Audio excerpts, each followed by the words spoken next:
So if you can believe it, I've spent the last 48 hours in a quarantine facility before I could even get here. And before I could even go into this facility, I have to get disinfected.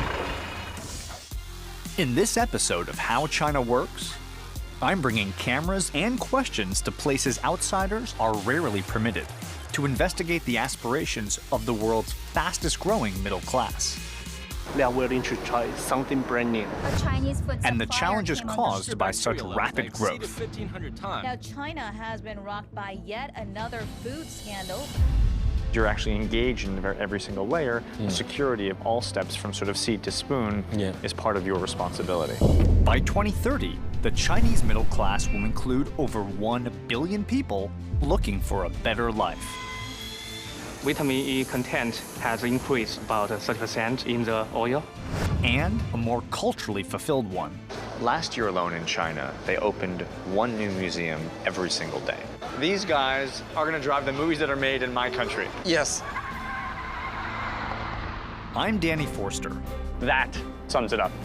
I've spent years investigating cultures and countries around the globe. Doing it. And that's a cow in a merry-go-round, yes. The winner! And I'm here to find out how China works. Over 260 kilometers away from Jiangsu Center is a sustainable pig farm. One of 66 ecological breeding bases for livestock, built on a massive scale to match an evolving Chinese diet. Every day at about 7 a.m., literally thousands of little pigs right here get weaned from their mother, and this is the first time they're being let out. Hey guys, what's going on, guys? I'm your new friend. My name's Danny, I'm gonna be taking care of you. This is Louis. Louis is gonna come home with me to New York. So all these pigs need to go to a pen, which will be their new home for the next couple of weeks. Let's go, buddy. Let's go, team. Come on, guys, you can do it. This growing demand for meat is a symptom of China's total social and economic transformation. In 1980, the average income of a Chinese city dweller was 440 renminbi, the equivalent to about $280 US. In less than 40 years, that income has increased by a factor of 15. This new wealth creates new challenges. After decades of urbanization and a real commitment to domestic innovation, China has grown a massive middle class. And this burgeoning demographic has changed Chinese culture. I mean, the bottom line is they want a better life than their parents had, specifically starting with food. I mean, think about it. Earn a little more money, you want to eat a little better. And as the Chinese are learning, better can't just mean better tasting. So everything here is natural and salt-free, sugar-free, chemical-free, and healthy. Sort of a bit of a new trend out here, though. Very new. We're trying to educate consumers on things they don't know they need yet. A more nutritious solution option would be, you know, the traditional grains, buckwheat, brown rice, black rice that they used to eat. So in a sense, you're actually reintroducing a lot of things that were part of the Chinese diet 40, 50 years ago that have fallen away with some of the kind of enthusiasm over Western foods. Yeah. The desire for a healthier diet stems from a legitimate public concern. Now, China has been rocked by yet another food scandal, this time affecting major fast food chains in the Shanghai area. I mean, certainly food security has been in the news recently. And there's a lot in the media about this, you know, being tainted and this being poisoned. And so there's a lot of fear amongst consumers on what to eat. And that question I get asked a lot as well, like, what should I eat? There's nothing left to eat. A state-owned enterprise has been dedicated to dealing with this problem. COFCO Corporation. They're researching how to produce nutritional foods that actually taste good. At the COFCO R&D Center, they're trying to find a way to make mass agriculture healthy for people, but also healthy for the planet. And they're trying to build a better noodle. The doctor here has traditional, white, normal, highly processed, low nutritional noodles, right? Yes. Here we have the experimental, whole grain, fibrous, nutrition-rich noodles that we're testing today. And what are we going to do with this food? We will serve it to the panels. They don't know which sample is our as our samples. We just want to know which one is much better. So literally, you're hoping to find out from the very first bite of the noodle to halfway through a chew till after they swallow, Yeah. what is their different qualitative reaction Yeah. to the two different noodles. Yeah. The panelists are sequestered into individual cubicles to ensure the integrity of their reactions. Show me how it's done. For this one, very quickly. Then Is it okay if I yell noodle time? Will that compromise the science? Like, can I open the door and say, it's noodle time? And then close it? No, No, can't no, yell no. noodle time. No. No, We're don't. not talking. We don't do that. We don't talk. yeah, we just Okay, yeah. do it Just quiet. give them the noodles. Yeah. But for example, if I open the door and said, who wants some noodles? Don't do that. Don't do that. Don't do that. Okay. Yeah. Okay. Don't do that. Okay. I'll do this one. Yeah, you can do this And don't. And this time, I won't yell Okay. no noodles. Yeah.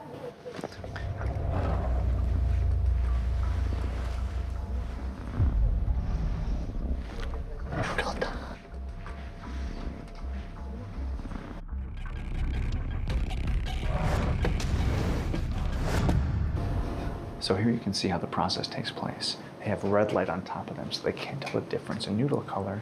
We'll tabulate the results and find out if, in fact, this experimental pasta tastes as good as the traditional stuff.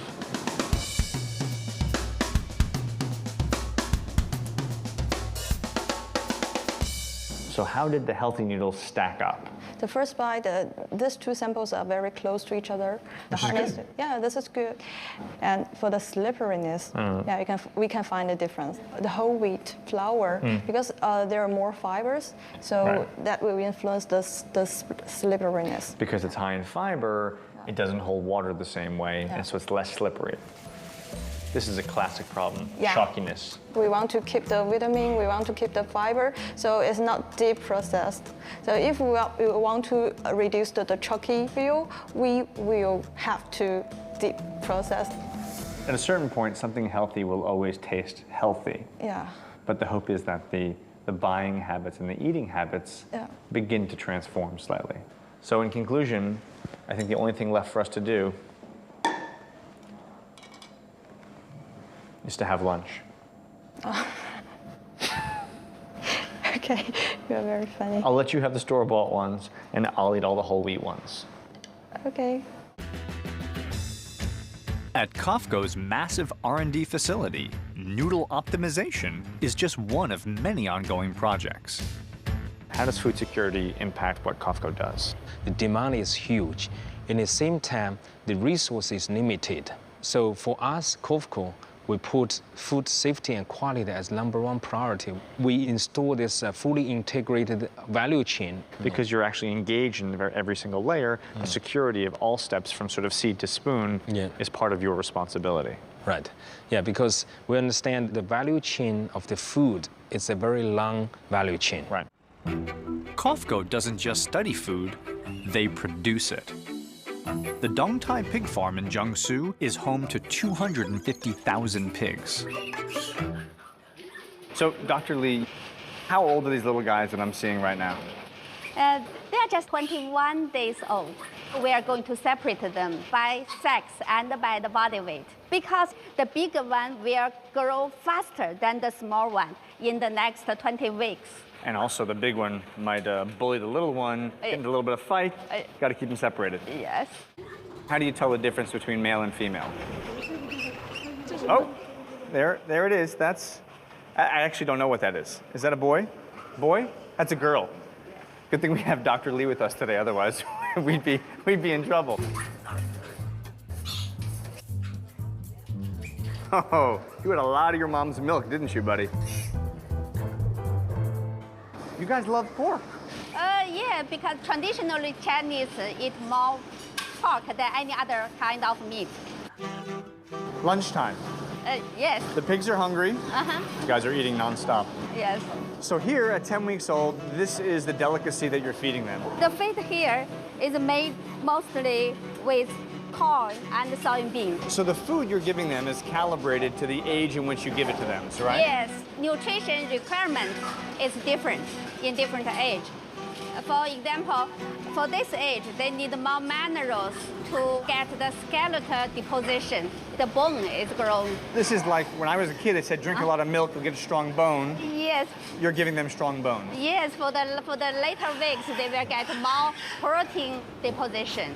The feed is made in Costco's own feed mill. So you make your own feed. Yeah, and we made the feed in the same day when we feed it. That means all the pigs here eat the fresh food. So not processed, not frozen, not rehydrated, nothing. Yes.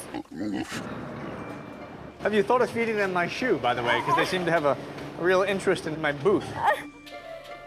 Oh, Jesus! Little f***er bit me.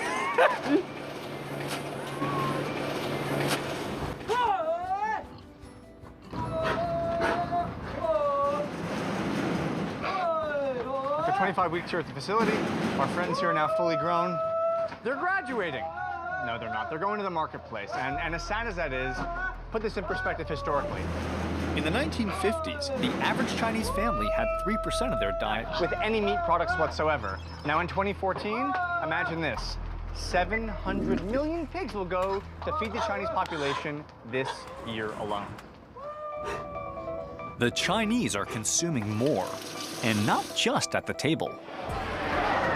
All they want is the kind of, gigantic robots that roam the screen that you cannot find in a Chinese film.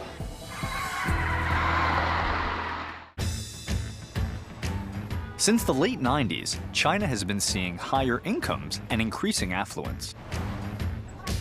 And its middle class has been on a spending spree. Right now, the Chinese retail market is one of the largest in the world, second only to the US. However, when the Chinese spend, they spend with a vengeance. They now represent the single largest buyer of luxury goods in the world. Now, to support that demand, fancy, big, high-end shopping malls are opening up all over the country, and if you can believe it, 50% of all malls being built in the world are happening in China. China is building nearly 300 gigantic malls a year to serve the public's growing appetite for consumer goods. In fact, in 2008, the Chinese people spent 1.7 trillion US dollars on retail purchases. Cut to 4 years later, that number doubled. We have a middle class that's evolved into an upper middle class who now has money. Yes. And now they have some discerning tastes. Yes. They want affluence that comes along with these brands. Yes, the majority of them still only in first-tier city. Right. Beijing, Shanghai. They're making a lot of money in this big city. They are willing to try something brand new. But in a second-tier city or third-tier city, Such as? like Suzhou, Nanjing, they're still very traditional. When the food they eat, the product they buy, still follow the Chinese way. And sometimes they kind of resisting about something totally brand new. But in terms of volume, I would say it is 800 million. 800 million people. Yes. Whether they hail from small towns or big cities, one thing that mall culture has given them is a deep love for blockbuster movies.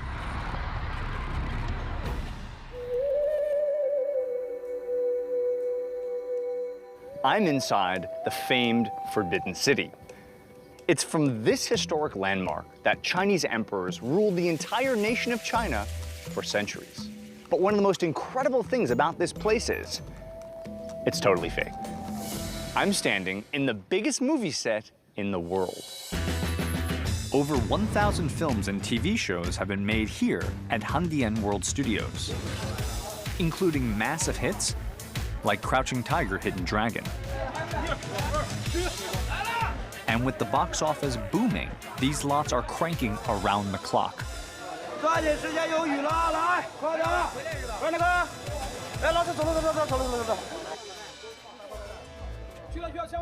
It is just chaos. It is absolute chaos here. These guys work incredibly quickly, apart from the fact that there's just, literally 30 different movies being shot right now. These guys have only so much time in this one lot, so they're trying to get as many shots as possible. And as a result, you can see they work in a kind of an amazingly manic way.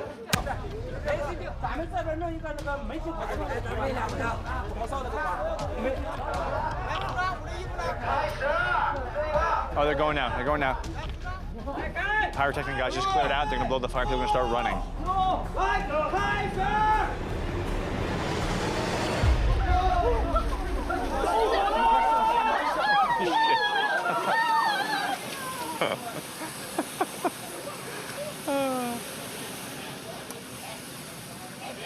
Gunfire went off, fire exploded, and the peasants scattered.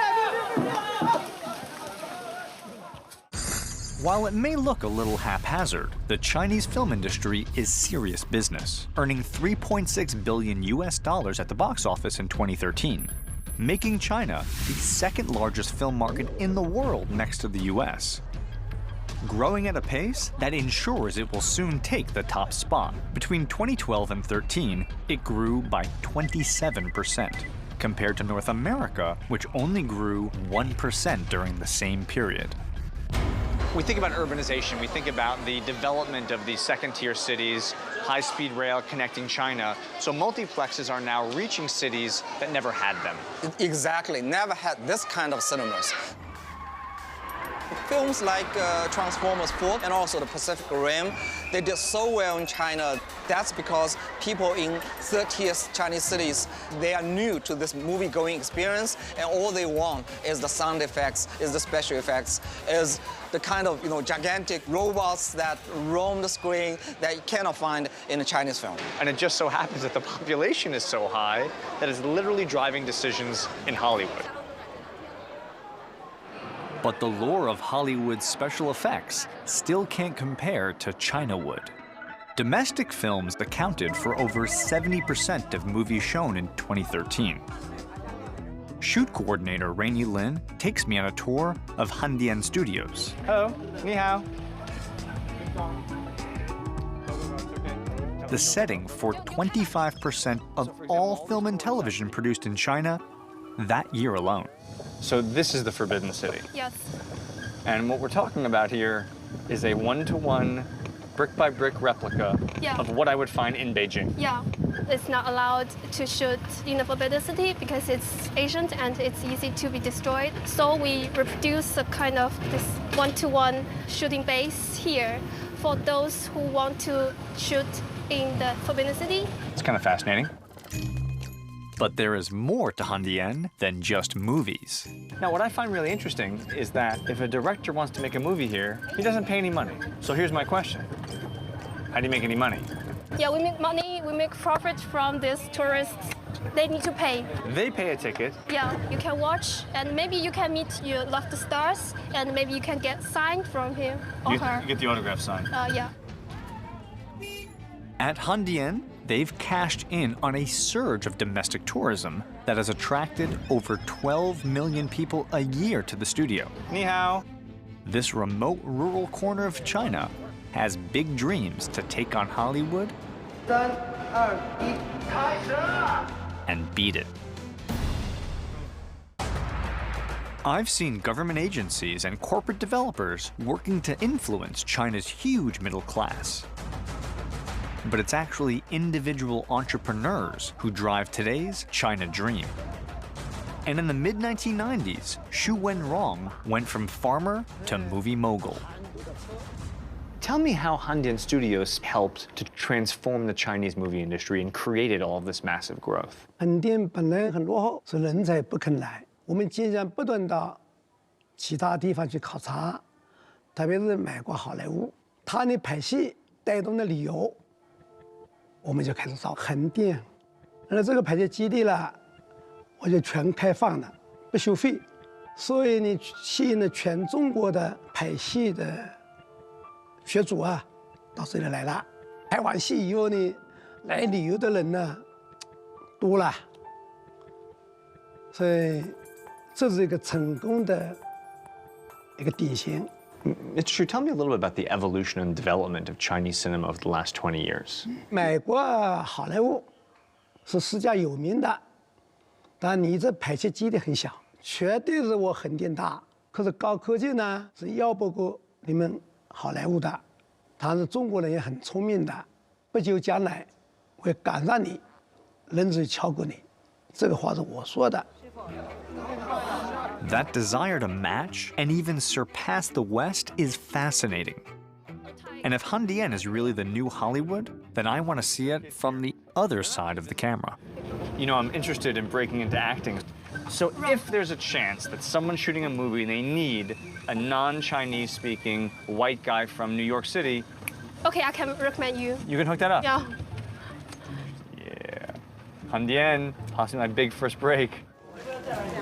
On any given day, Handian employs up to 20,000 extras in over 30 different productions. So the odds of my getting a big break look pretty good.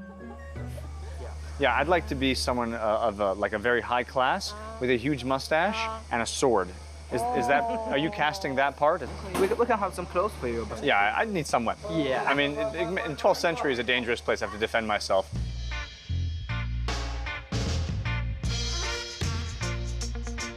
Hi, ladies. How are you guys doing? Oh, take these off. Sure.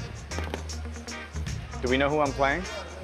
We're just going with the hair first. I talked with the director, but they said they will tell you later. They'll tell me later. Yeah. It's good. Build the character from the outside in. Start with the costume. I'll find my voice. Yeah, we try to make it harder on you. That's good.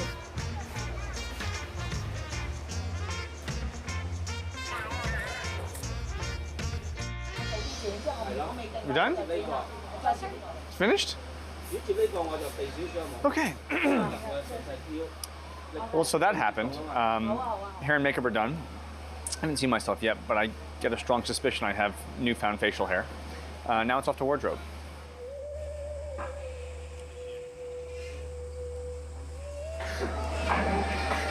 Yep. It's me. Oh, look at this. I get a little... Oh, snap. Look at that. Okay, so now I got my jingling bell. Mustache. I'm missing one small, final, critical piece for me to develop my full character so I can really go in and be the method actor that I am. Is that it? Oh, ho, ho, ho, ho. Okay.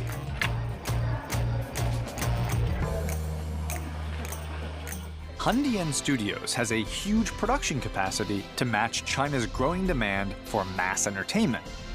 But you can also see a new desire for high culture as well, in all the focus being paid to art and architecture. You know, I was in China quite a few years ago, and just looking at the difference over the past couple of years in the quality of architecture and the type of architecture, it seems vastly different. 10年前，甚至于更早的20年前的时候，我们其实受到很多就是美国建筑的一个影响，但是在这之后重新思考现代主义在中国的一个发展的问题。那么这个时候，这个本土的文化呢，也不希望是一个符号性的。那么像在中国，我们很多这样的我们一些年轻的一些建筑师都希望能够通过非常本体的建筑的语言，能够重新去述说一个建筑和一个具体的场地之间的历史之间的一个关联。所以更多的你会看到更多更纯粹的这样一些结构性的建筑的出现。So as I look at this building right now, and I look at the quality of the design and the geometry and the abstraction, am I looking at a kind of a pure contemporary Chinese style of architecture? Yes. So tell me a little bit about the concept behind the design for the architecture. 这个地方原来是一个运煤的一个码头，我们是采用了一个清水混凝土的这样一个散体结构的做法。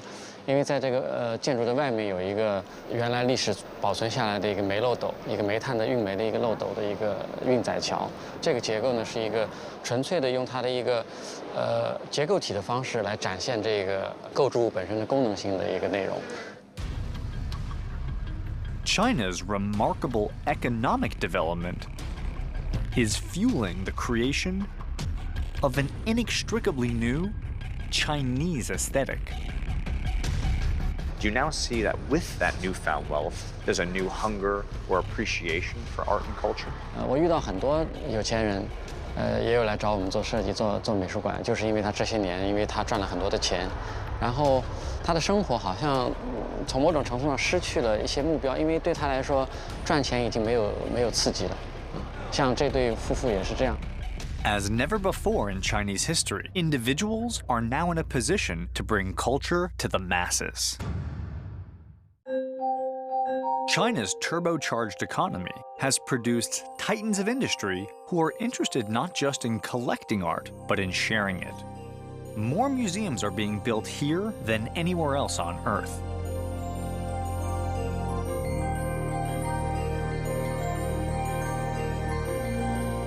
2010年，就是中国人大的 National People Congress， 他们制定了一个5年的计划，希望能够在5年内让中国的博物馆达到3500家。那么实际上，中国在1949年的时候，大概只有25家的博物馆，到2013年，就去年的年底，已经超过4000家了。我们已经提前2年完成那个中国人大的一个5年的计划了。They achieved this unprecedented goal not with government backing, but with the involvement of private individuals like Wang Wei and her husband, Louis Qian, who invested over $1 billion in art. Tell me a little bit about this painting here. 他们3个伟人打下了中国的那个江山。The Long Museum exhibits a mix of revolutionary, contemporary, and ancient Chinese art. You and your husband have been incredibly successful in the past few years, but you've taken your success and invested it in art privately, but now you've transformed your private collection into public institutions. Why do that?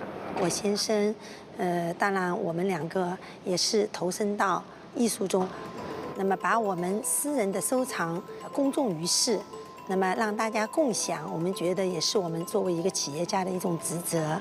In building these incredible museums and taking your private collection and making it public, it seems that it's not just about sharing the art, but it's also about educating the public and bringing a kind of cultural education to the newly wealthy people. Is that true? 我想现在因为我们中国发展很快，但是对精神文化思想理念上面，我觉得还是有缺的。所以对这么多的美术馆开出来，我觉得对整个民众是一种非常好的一个休闲场所。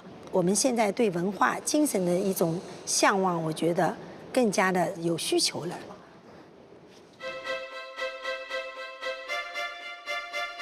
In 2012, China opened a whopping 450 museums and did so in a single year. Now, to put that in perspective, in America, we opened 40 museums a year, and that was before the financial recession when things have actually gotten worse. But you have to say to yourself, we're building that much culture that quickly. I mean, in Europe, it took literally hundreds of years to develop this kind of cultural infrastructure, and China's doing it that fast. But you go to a place like the Long Museum, what do you find? Real collectors buying contemporary art, commissioning legitimate architecture, and then sharing that work with the world. So in this case, from my perspective, it actually bodes well for the future of Chinese arts and culture. China's changing tastes and increased discernment are not limited to art alone, also influencing how they shop. Megacities in China are the first to revel in change and choices. Their residents are often first to embrace new food, entertainment, and fashion, leaving the rest of the country to follow in their footsteps. Tell me a bit about how you've seen the evolution of style take place over the past 5-10 years in China. Shanghai has becoming very independent in fashion itself. They started to build their personal style instead of just following what the trend is. They're starting to becoming the influencer for the other cities. And how do you see the kind of buying habits of folks outside of cities like Shanghai or Beijing? People from second-tier city, a lot of them come over for weekends and then just get to the shopping mall immediately, just buy off brands that they know of. Right.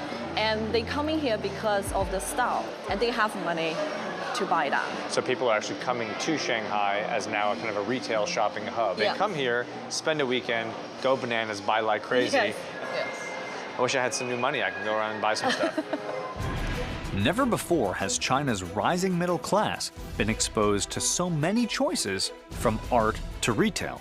Consumers want better, especially when it comes to food, the central pillar of Chinese culture. You can't ignore the incredible development of a city like Shanghai, incredible density, infrastructure, opportunity, technology, but there are social costs that come along with this kind of modernity. How does that impact the way people eat? I think the first thing is people want variety. In Shanghai, there's a crazy amount of restaurants, and there's ones opening every day or every week. So the implication for that is that the people don't want to eat the same thing and they want to be excited with new flavors. But in terms of a health impact, they may not be familiar with that food or that cuisine or those ingredients, so they could be overeating and something that's bad for themselves or long-term health. So how do you combat that? There needs to be more healthy choices, I think. in big cities in China. But Chinese consumers, they still very much like their Chinese food. So it's just how do we make that cool and tasty and trending, to fight all the Western imports and food concepts or unhealthy foods. The scientists at the COFCO Nutrition and Health Research Institute are working on a life-changing mission. So tell me what the impetus was to build this massive R&D facility. Company COFCO has a vision to extend the Chinese life by 1 year.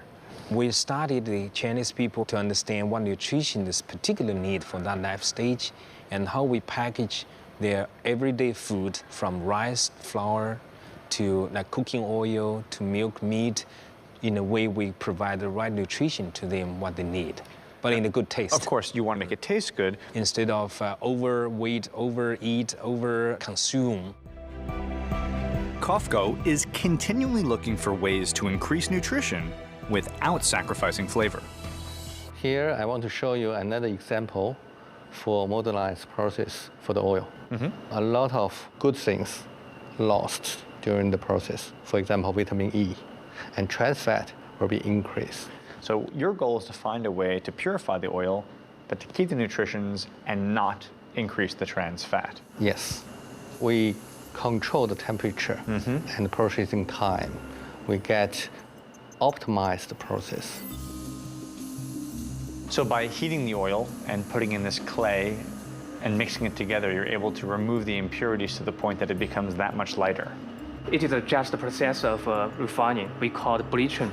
And after the bleaching, the oil will go through the neutralizing and deodorizing to take off the flavor and odor.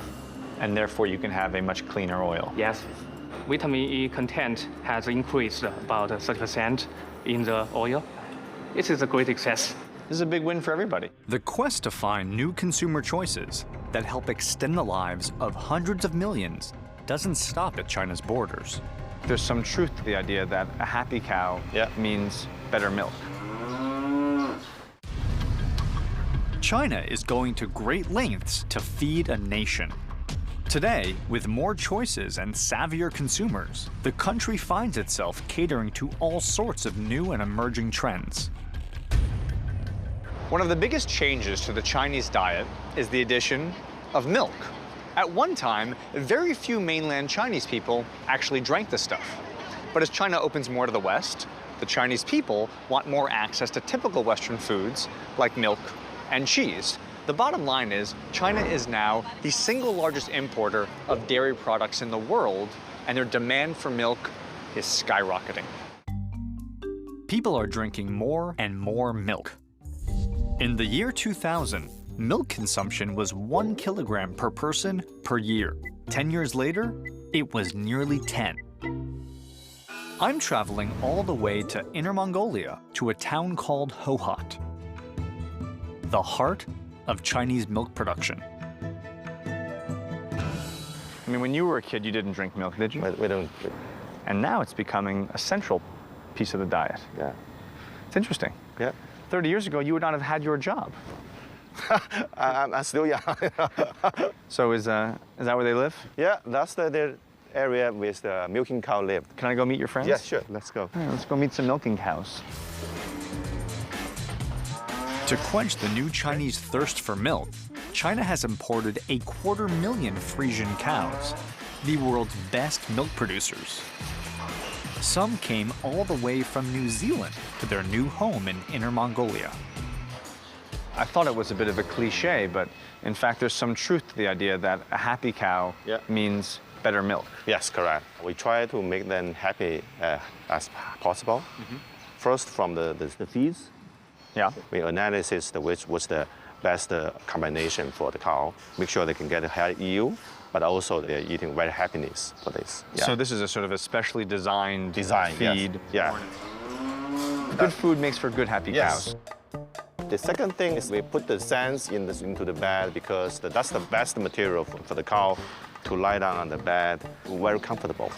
What does sleeping comfort have to do with milk quality? The more lie down timing, for the more the blood goes to the breast, then the nutrition absorbed by the milk, that good became the good quality of milk.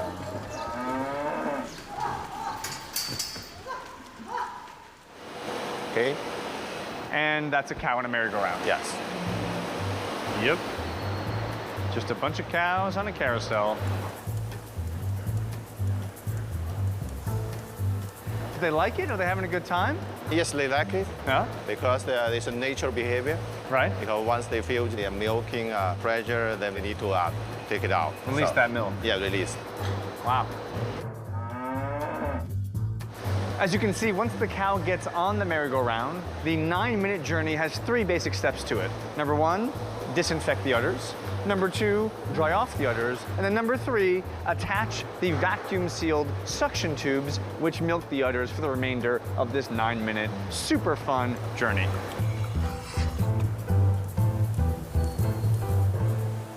Milk is then delivered to the fully automated production lines.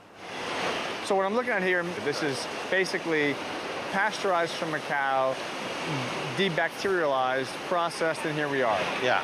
And so how long are you saying it takes to get basically from the udders to this box to my left here? Normally it takes a few hours. That cow I saw this morning, that milk could be in this box right here. Right.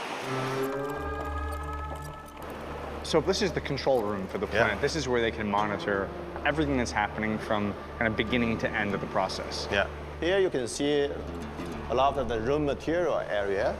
We have some sensitive material we need to take care for 24 hours.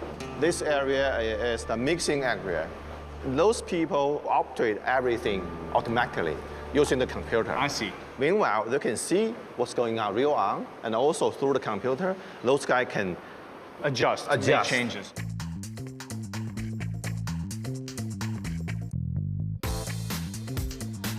Nearly 1,500 tons of milk is taken fresh from the cows and packaged in just 24 hours. The cartons will end up on supermarket shelves all across China.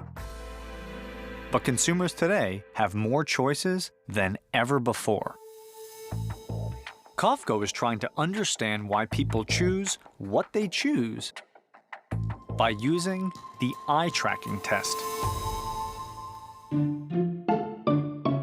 You can track where I'm looking. Yes. And how many times you look on this kind of product. You know that deep down in my heart I want this. That's true. Everywhere I look, you know exactly where my eyeballs are focused. Mm-hmm. My face, my eyes, my nose. Just in your eyes. That's where I'm looking. Okay. Right there. Just in your eyes. Yeah. If you wear this glass and go into our store, where you first look at and where your first fixation stop and how long you look at any kinds of products, and all of the data can be recorded from this glass. So literally, if I subconsciously happen to gaze over at one product or lazily look to my left at another product, you'll know my eyeballs were fixated on this line right here as opposed to this logo over here. Yes, correctly. We know that what kinds of package can absorb the consumers best on this kind of shelf. So that's bananas. You can find out not just do I like this product, but do I like the picture? Yes. Do I like the logo? Yes.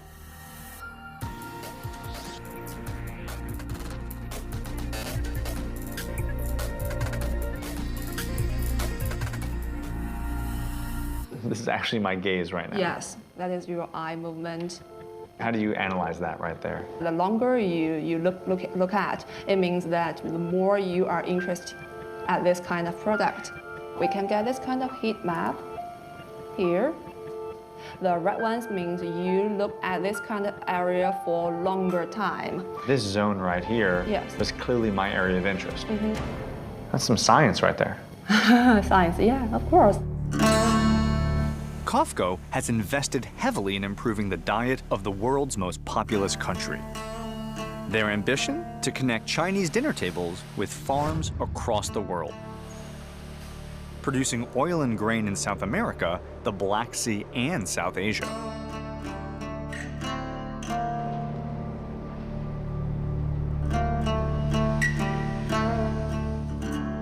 But this is not the only industry looking to conquer the world's consumers.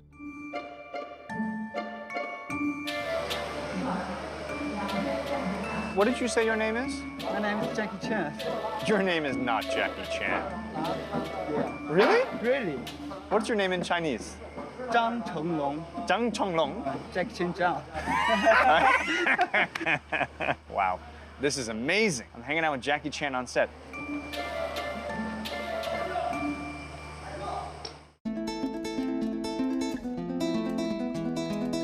I've gotten to explore the new frontier of China's economic transformation, and that's included wading through piglets, checking out cows on a rotating carousel, and fulfilling my childhood dream of finally becoming a Chinese soap opera star. All right. All right. So apparently my character is not the king, but I'm a servant. Yeah. 师傅 尽管吩咐. 尽管吩咐. Yes. All right, so we'll do a line read. I'll get a little feedback. Yeah. You know, I've never acted before. I'm not a. All right. Just 1, 2, 3, action. 是情况非否. 你去告诉唐宝，南玄月被关在九重天上。是 sorry sorry. 是. 从头来。Screw it. All right, so take two. All right. 师傅尽管尽管吩咐. 吩咐. Yeah. All right.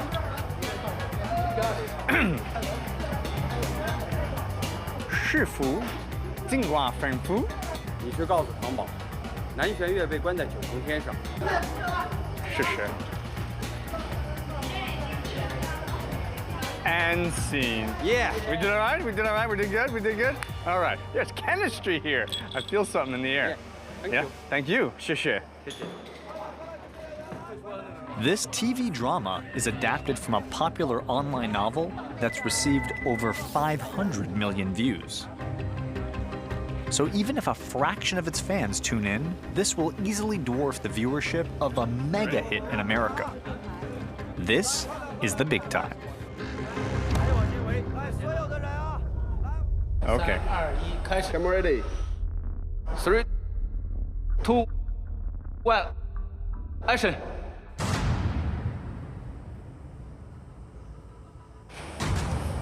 师傅尽管吩咐. 花千骨在这次战争中表现得非常英勇，你一定要向他学习。去吧。是师傅. We good?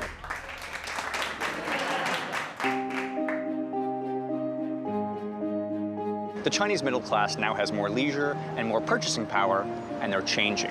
And frankly, they've become something that would have been unimaginable 40 years ago. They've turned into consumers. And with their newfound purchasing power, they want not just more food, they want better food.